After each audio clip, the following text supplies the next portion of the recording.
Welcome to the Automotive Diagnostic Podcast. We're going to explore ways to sharpen our diagnostic skills, find learning resources, and hear from experts in the automotive field. I am happy to have Automotive Seminars as a sponsor for the show. Now, if you're not familiar, Automotive Seminars is a diagnostic technician training company. They've got a website that there'll be a link to in the show notes. And what they offer is top-notch training to technicians like us in the field. I've been taking their training courses for years and have got a ton of benefit out of it. They've got top-notch instructors, John Thornton, Scott Shotton, Scott Manna, and every other month they've got a 2-night course that you can sign up for. Join in, ask questions, and afterwards, you've paid for the course, you can access a recorded version whenever you want. You can rewatch the class 2 years later in case you wanted some details on it. And that is a fantastic feature. So make sure to check out the website to see what courses they have available and what's coming up in the future. Hey, what's going on, automotive world? Welcome to another episode of the Automotive Diagnostic Podcast. My name is Sean Tipping. I'll be your host once again for this week's episode. Thank you so much for joining me. Thank you for listening to the show. Thank you for all the feedback and ideas. I always appreciate that, so keep it coming. You can find my email in the show notes, or you can shoot me a message on Facebook Messenger. I try to get back to everybody as soon as I am able. Hopefully everyone had a great Labor Day weekend. Maybe you got to take a little bit of time off. We tried to get out and enjoy the outdoors, State Fair here in Minnesota, and the lake, and all that good stuff before summer's over. But hopefully you got to enjoy it as well. This week on the show, I got some programming stuff to talk about. We're going to be dialing in on Ford and the programming that goes along with that. Now, we do a lot of Ford programming. There's a ton of volume of it out there.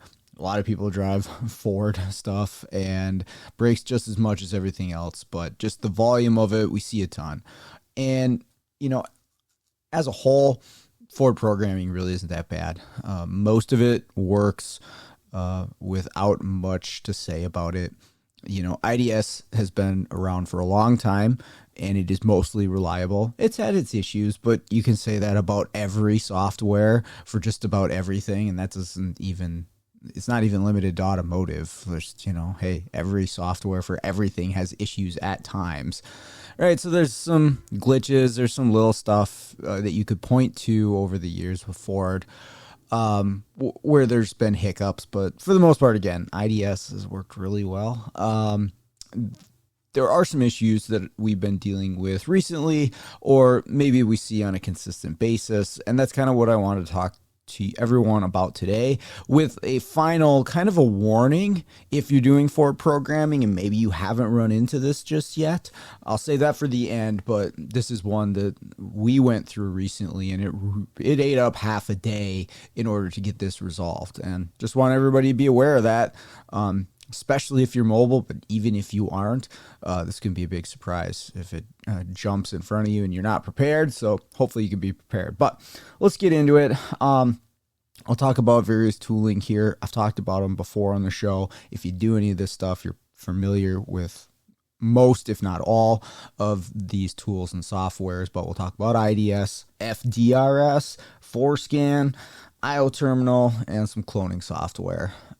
In my opinion, if you're going to try and tackle all Ford programming, right, whatever comes your way, Ford related, you want to be able to handle it, you almost have to have all of that equipment to make it happen. Now, you should be able to do just about everything with the factory tooling, right? IDS, FDRS comes with the same subscription and download, and then you're using VCM 2 or 3, and we'll talk a little details on that, but you should be able to get everything done with that, and most stuff you can, but having Forescan, having IO Terminal, having some cloning software can get you through some of those other ones that maybe you'll have some issues with when using IDS or FDRS. So we'll talk a little bit about that. And maybe that's where we'll start, is what are some of the issues that we have. One of them is getting the incorrect as-built or coding data from the Ford server when you're trying to program a module. Now, this has happened to us and continues to happen to us on a relatively frequent basis. And what seems to be most common is ABS control modules and instrument clusters. Now, there could be a factor there of those are the most common modules to fail. I mean, we do see a lot of ABS modules, especially in the older like Ford Edges and Explorers and Escapes and things like that. So we do a lot of them. And so I guess, if you have a higher volume of modules, you're going to just by default see a higher volume of failure if there is any. But those are the ones we see where we go to program these modules. And this could be new or used. Doesn't really matter in this case. But we're going to program the module, and part of the programming, if you will, is the configuration or the as-built configuration, which is really just coding the module. And if you've done this before, IDS or Forescan, you can see the coding. You might even have to type it in manually, depending on the application. Now, you can get this coding information from Ford server. The tool, whether you're using IDS or maybe you're using Forescan, and I am talking about a little bit older vehicles here. Maybe I should pause here too, in case you're not familiar with Ford programming. The difference between IDS, FDRS, how do I know which one I'm supposed to use on which vehicle? It started in 2018 with a select few vehicles, and then they phased it in until 21, and everything was FDRS, as far as I'm aware. Someone can correct me if I am incorrect, but the phase-in period was 18 to 21. So within that range, you'll have some vehicles that are still IDS and some that are FDRS. I don't sweat it too much. I have a PDF chart that I can pull up, but if you open the wrong scan tool application, it's just going to tell you use the other one, and then you open the other one. They come with the same subscription. You can download the software from the same site, and they do operate a little bit differently. I'm not going to get into the nitty-gritty of operation, but the vehicles I'm talking about here are IDS. They're a little bit older vehicles, so quite a few years older than 2018. Anyways, you can get the data right from the Ford website. You can go to motorcraftservice.com, go to the free resources, quick guides, as-built data, I believe is the path that you want to take on their website. And you don't even need to log in to do this. It's free. Type in your VIN. It's going to pull up not only your tear tag number, which you might need for some Ford programming as well, but it'll pull up all the as-built data or coding for each module equipped on that vehicle. And you can download it right from there if you want, or you can manually take that information and type it in, depending on the tool you're using, IDS or Forescan. Now, I've talked about Forescan before on this show. Hilarious name, but really useful scan tool platform. If you go searching on the internet, you can find it. It's very reasonably priced, can be used with a number of different devices, including your VCM 2 or 3, which honestly, if you're going to be doing Fords, just get one of those. You should have it. It works as a JBox. I'll tell you, I program a lot of GMs with my VCM 3 as well. You could do it with the VCM 2. So it has uses just beyond Ford. But anyways, Forescan works with that device as well. So you don't even have to change devices if you want to go between using IDS and Forescan. You can just swap between the scan tool platforms, close one before you open the other one, and you don't even have to change the plug into the car. But using either one of those, you can enter the as-built data. Now, here's where the problem occurs. Occasionally on, again, what we've seen as the clusters and the ABS, but it's happened on other things, and I'm sure it'll happen again in the future, is the data on the server is incorrect. Now, depending on the route that you took with the programming, the tool might pull the data automatically from Ford server, or you might have gone on Ford's website and got it yourself. It's going to be the same data. From what I have found, is when the tool does an automatic pull of the as-built data, it ends up being the same data as if you well, you don't even have to log in. If you go onto the website and you take that path that I mentioned just a moment ago and you find that as-built data, it's the same thing that it's pulling. And it's the same thing as pulling on IDS and Forescan. They're getting it from the same place. And you can go and you can look at it, the same place yourself, and see what it is. Now, the problem is when that data is incorrect on their server, which seems to happen quite often. When that happens, you get the incorrect coding. And a lot of times, if you try this in Forescan, try to load factory as-built data, it'll say incorrect number of blocks, meaning that it's not just the wrong information, it's the wrong amount of information. And you can try to program anyways. It doesn't really work. At least I haven't seen it work that way. It gives you an option. It's like, hey, this data's not right. Do you want to try anyways? Generally, when a software platform tells you that, don't try it. But I've tried it just to see what would happen, and I've not been successful. Again, if someone else has experience with that, you can tell me. But when it's the wrong amount of data that's going into this module, that's a problem. And this is something I like Forescan for because you can see the amount of blocks. You can see what's in there. I think there is a way to do that with IDS, but Forescan makes it seamless. You go in, read that as-built data. You can edit it individually all on one page. You don't have to click through the pages like you do with a IDS to enter this info. You can also save it as a file. And this is where Forescan is actually a pretty powerful tool. It has a number of really helpful applications, but the as-built data function, I think, is really cool.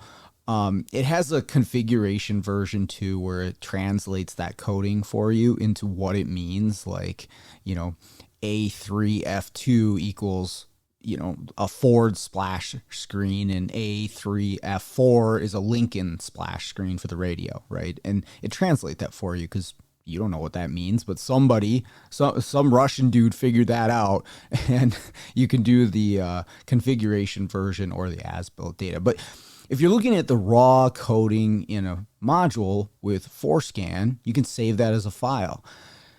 Here's where this is really helpful. In this situation where the data in the Ford server is wrong and I'm trying to program that ABS module, it's pulling the data, it's going in there, it's not working. You get some sort of code afterwards, or maybe it just says failed configuration.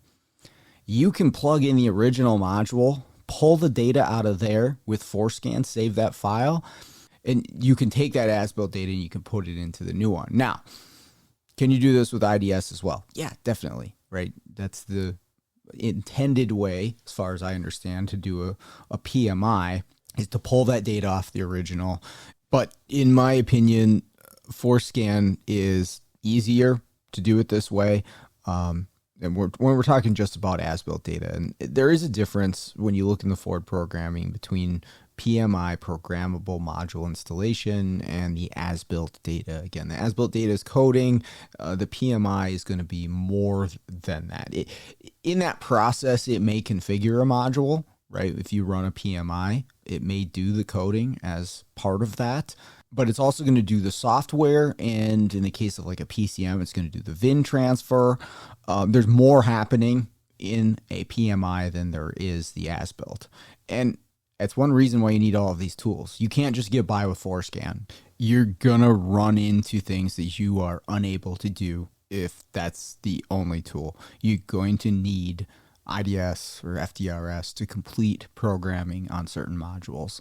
A PMI function, you can see some of that even with aftermarket scan tools, right? Like Autel and TopDon will do PMI on some modules. It'll do the inhale, exhale, but it's not the same as using IDS, right? You're going to need that for certain modules. But again, Forescan can be a really useful tool, and it has saved me on a number of modules. And you can do some cool stuff with it too if you get into it. That's not really what I'm talking about here. But with these modules where we don't have the correct data, the key is getting it from the original module. Start with the original. You can pull it from there using couple of different tools, and then push it into the new or the used module, depending on what you're working on. Now, what if you don't have the original, or the original is dead? It doesn't talk. It doesn't communicate. It's damaged in some way. What do you do at that point? Well, the best option in that case, when you found that the data is wrong on Ford servers, you can prove that, some screenshots and documentation is going to help there, is to file an SIR with NASTIF. You do that on diag.net. If you go on there, you go to the NASTIF section. I think you have to be a member. I say I think because I am a member, and I'm able to do that. I believe you do have to be a member in order to do that. And you can submit saying, hey, I have this vehicle, and you want to include all the information on the vehicle itself, what you're trying to do, how you tried to do it, what tool you're using. Here's the proof that the data is incorrect. And somebody will actually respond to you and help you get it fixed. I found this is the best way to do it. If you call for technical support, in my experience, it has been less than helpful. They basically tell you, we can help you with login issues, we can help you with software setup, and that's it. Beyond that, good luck, you're on your own. Maybe that's only for the independent. I would hope that it's different at the dealership, but in the independent world, even with a paid for legitimate subscription to Ford programming software, they don't help you out on the technical side of things. But filing an SIR through NASTIF on diag.net actually does get the job done. And I've found this from not only myself, but I've seen it with other people. They get in contact with the right people and make stuff happen. Now, the downside to this is there's going to be some downtime and waiting for this to happen. It's not instant, but I would say with usually in a day or two, you can get your issue resolved. So if you're not a member, you're not on that site, you don't know how to file an SIR, I'd suggest looking into it, because you might just run into a situation where you're at a roadblock, you don't have the original module, you can't do anything like that. Okay, well, we got to get them to change it on their server and make it correct for this vehicle. And they'll work on their end to get that to happen. But that's the outlet, that's the means of communication in order to make that happen. So just wanted to let everybody know that that's the route to go in case you find that the data is wrong, because that does happen from time to time on these cars. Now, on that route, if you do have the original module, cloning can be an option. Now, we mentioned, copying and pasting the as-built data using a tool like Forescan, but we can do a full-on clone of a module too. And this is sometimes done at a board level or at least a module level. So we're kind of leaving the scan tool realm. And this is really going to depend on how much of this stuff do you actually do if you're going to want to purchase cloning software to make this happen. And there's some tools out there that'll do it. Like IO Terminal, I've mentioned on this show before. It'll do Ford BCMs. It's one of the only tools I'm aware of that'll successfully do Ford BCMs. To do a full one-for-one clone to make that module plug and play. Used or new. I'm going to put a caveat there and come back to that. There are some other cloning softwares, depends on the module you're trying to do. If you're trying to do ECM, PCM, IO Terminal is not going to do that. There's other cloning software that's going to do that. You could look into that. Again, you're going to be spending some money. There's no way around that. You want to start cloning modules. It is a rabbit hole full of dollar signs to get into that world. But again, just depends on how much you're doing. Now, maybe you don't want to invest in that. Well, look around. Maybe there's a mobile programmer in your area that does that sort of thing. And maybe you don't know if there's a mobile programmer in your area. Hit me up. Tell me where you're at. I have a lot of friends across the country that do similar things to what I do, and they have similar tooling and setups, and I can hook you up with them and get them to come out there. If it's a situation where you're like, I have this old module, for whatever reason I can't program this new one, something screwed up with the Ford software, maybe I'm trying to do a used module and Ford doesn't seem to be working well. Generally they do, but you run into some.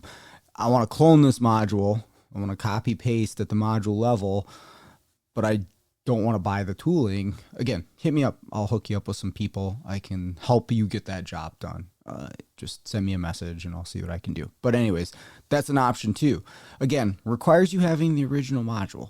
You don't have the original module, kind of out of luck in that realm, unless you there's some ways to do it, some trickery, but that goes to even more advanced steps and unique tooling that you're going to need. But I do want to mention with IO terminal and the BCMs, this is something I've had some really good luck with this, the body control modules. And if you've ever programmed a body control module on a Ford, you know it's quite the process. It's very involved. We charge extra for those because it takes a long time to do the actual programming itself, the anti-theft portion, the keys, the remotes, the tire pressure sensors, all the other configuration steps that you have to do, and all the stuff that you need. Like, we have to prepare the shop. Hey, do you have 2 functional keys with remotes? Or maybe they're just key fobs. Do you have 2 key fobs for this thing? Do you have 4 functional TPMS sensors on that vehicle? If you don't, we can't complete the programming and your dome light's going to blink till the end of time, right? It's a process to do those things. You can, in some cases, clone this over with IO terminal, and it's pretty slick when it works. And I was a victim of early success with the tool because the first few that I did was just slick, just worked. I plugged them in, it worked. I was done in like 10, 15 minutes. And I was like, oh, this is the way I'm doing all of these now. Unfortunately, didn't quite work out that way. I have run into some issues with this. I try to keep documentation of which ones I've had success with and which ones I have not had success with, but sometimes the cloning does not completely take with IO terminals, specifically for the BCMs. Sometimes it just doesn't work. And sometimes it works with some really strange issues like, hey, the power windows just don't work, or the door locks randomly cycle for no reason. And I proved, unfortunately for me, that my cloning of the BCM caused that. Like, that took a lot of time out of my day to get that fixed. This episode is brought to you by L1 Automotive Training and Keith Perkins. If you're looking for education on module programming, J2534, EEPROM work, key and immobilizer, electrical diagnostics, or drivability diagnostics, Keith has a website, l1training.com, that's got over 60 hours of training videos on all those subjects and more. When I first started out doing mobile, I utilized Keith's videos on module programming in J2534 in order to get my head wrapped around what I would need for the tooling, the computers, the software setups, what kind of obstacles I would be up against when I'm out there programming modules on cars. And it was a huge benefit to me. And I continue to use the training videos that he has on his website. So I strongly recommend checking out l1training.com. The link is in the show notes. Determine that this was not a pre-existing issue, but then to realize like, oh, I caused this. And so I'm cautious with the BCM programming. I'll tell you what, when I'm going to a new BCM, I try to avoid cloning. I try to use it specifically when shops are putting in a used BCM. That seems to work well.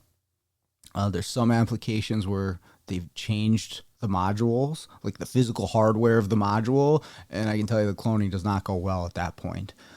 Something you can try is just transferring over the EEPROM data.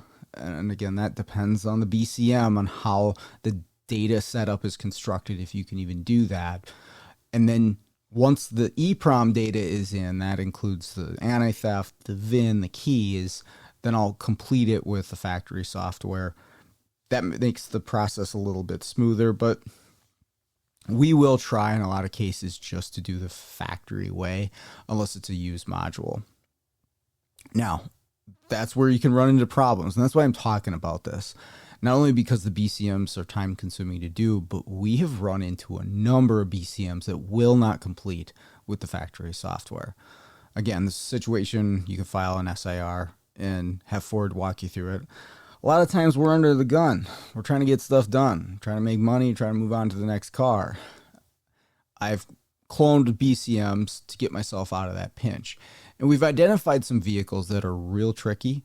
Ford full-size Transits, so the big vans of the newer variety, I'm talking 17, 18, 19, we have had a lot of trouble programming with the factory setup, right? So we're using the factory interface, factory software, and we've had a ton of trouble with this. We have found on those vans specifically, a one-for-one clone of IO terminal works. And this is going from original used module to a new one. Took some messing around to make that happen, but we have found that is the way to go on those for sure. Now, will Ford eventually fix whatever's going on their side, or who knows, maybe it's something going on with our laptops, but we've tried with multiple laptops and it gives us an issue on both. Maybe they'll eventually fix what's going on. And that is something I should mention is like, make sure that the software you're using is fully updated. And that goes for just about any tool that you're using. It's like, is there an update? Am I having a problem? Okay, let's try updating the tool to the newest version. Yeah, sometimes it builds in a problem, but a lot of times it'll fix the issue that you're having by making sure the software is updated. So you do want to do that.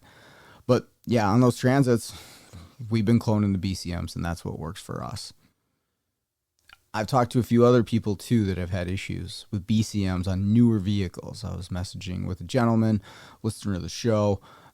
He had a 23 Ford that he had just a heck of a time trying to get a brand new BCM to program with FDRS, with a VCM3, doing everything right. It just was not working, and cloning was an option for that one, and it was a pain for him to get through that. Now, again, filing the SIR is, in my opinion, the way to get through something like that, but you're going to be waiting. And so hopefully it's a situation that doesn't bog you down too much. Now, to the issue that I ran into recently, and I've talked to some other people who have run into similar issues. We had a 2020 Ford F250 or 350. It was a Super Duty. And the shop called us out to update the software for the APIM module, Accessory Interface Protocol module. It's the infotainment module, if you will, sits behind the radio, runs infotainment functions. They wanted us to update the software in regards to a service bulletin to correct an issue with the screen. Okay, well, that's what the customer wants. We'll come out there and do it. My technician, Steve, went out there. He's using FDRS, using a VCM2, and that is important to note. That's the tool that Steve used. I have his VCM3 in my van. He uses a 2. We really haven't run into any issues with that. The 2 has been very effective. It's a good tool, and it works for everything that we've needed it to so far. He goes through and he goes to do the update to the APIM module, which it completes successfully. But there is a sequential programming event that occurs at this point. And from what I am understanding, there wasn't a whole lot of warning about this. I wasn't there clicking through the screen myself, but it wasn't like a big, hey, you sure you want to do this? It's going to update multiple modules. It just did once he selected the reprogramming for the APIM. It also updated the IPMA module, the image processing module. It's the camera, the forward-facing camera up in the windshield.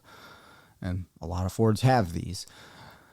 It also updated the software for that. Now, it took about a half hour for the IPMA to update, which is long, and you want to know that that's going to happen at all, but it failed the IPMA programming. Now, it completed the APIM, got that done, but afterwards, the IPMA was purple and said negative response when you looked at it in FDRS as a module. Still communicating, but not functioning.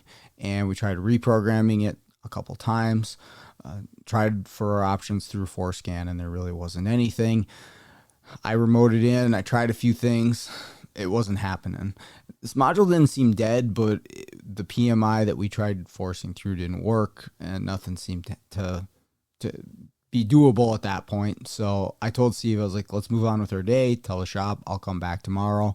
And I had actually ordered a new module at that point, because I'm like, hey, I might just have to buy a module here. I don't know what happened, but I might have to buy a module. So we actually got one coming at that point, but I was like, I'm going to run out there tomorrow and see what I can do.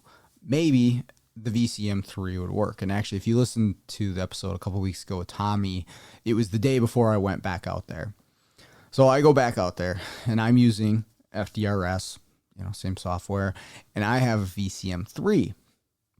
This is the newest Ford interface. And I go and I just try to run a PMI on this IPMA module, which is purple, negative response in the scan tool. So I do this and it takes a lot longer than a half hour. I waited for the half hour because I remember Steve saying, it was about a half hour for it to go through. After that half hour, the progress bar, which was like 8,000 data items that it needed to transfer, was not even like a 16th of the way through. And I waited about another 10 minutes and it's moving, it's doing things, but it's at like 300 of 8,000. I'm like, So I ended up just leaving my laptop connected, got everything set up, got everything plugged in, right? We got a maintainer on the vehicle. We got the hotspot going with the hotspot plugged in. We got the laptop plugged in. We got the display set so it's not going to turn off. I've got my team viewer so I can remote into the computer and watch it. And I'm like, I'm going to go make money somewhere else instead of just watching this thing because I don't know how long it's going to take. And I actually had Mike run over and kind of babysit it for me eventually. But that saving that module, and I don't know if this would have been the initial programming or not, right, had we started with the VCM3, but the recovery of the module after it crashed was a 4 hour and 15 minute process for that to happen. It took half the day for this thing to finish programming it. Now it recovered it, and it was functional after the case. So we were able to save it. We didn't have to buy a new module, which is nice because they're like $1,200.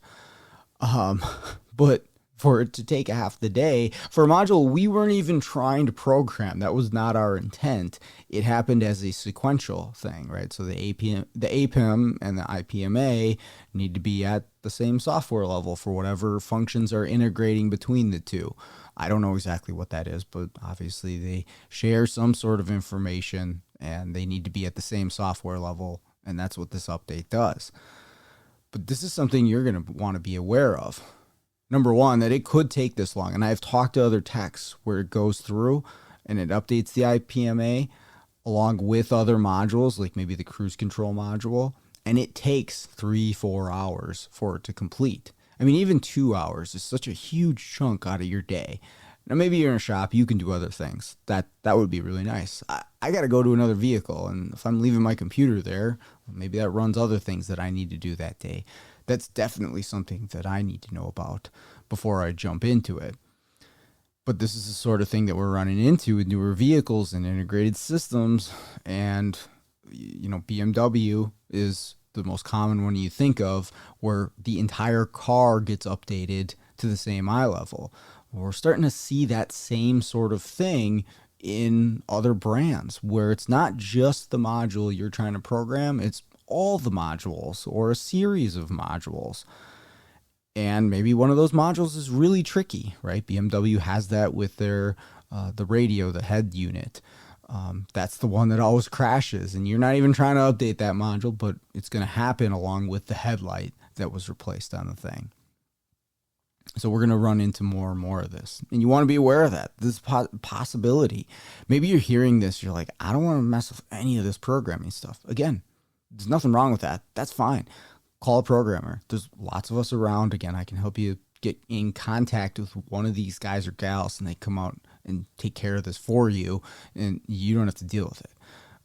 That might be your best option. But if you are getting into this, considering getting into this, you're going to want to know that this is something that could happen. Now, what we have decided to do is on FDRS vehicles, unless it's something like a transmission solenoid strategy, if we're doing module programming, we're going to use the VCM3 on that. That's our new process, and it's how you learn on stuff like this. Now, next time we run into one of these, is it going to happen? Is it going to be a 4-hour programming, or is it going to work within the half-hour programming with the VCM3? I don't know. A friend of mine Jake Barnes has been on the show. He's got an awesome YouTube channel. Check it out. I'll throw a link in the notes here. He ran into an IPMA module that failed with the VCM3. Now, he had some very strange issues, and it was not corrected the exact same way that mine was. Ford had to do something on the back end. He had to file an SIR in order for them to clear something on their side. And their note to him was, well, this is what would have to happen, or you could wait 24 hours and it clears some sort of catch on the server, right? FDRS is a cloud-based system.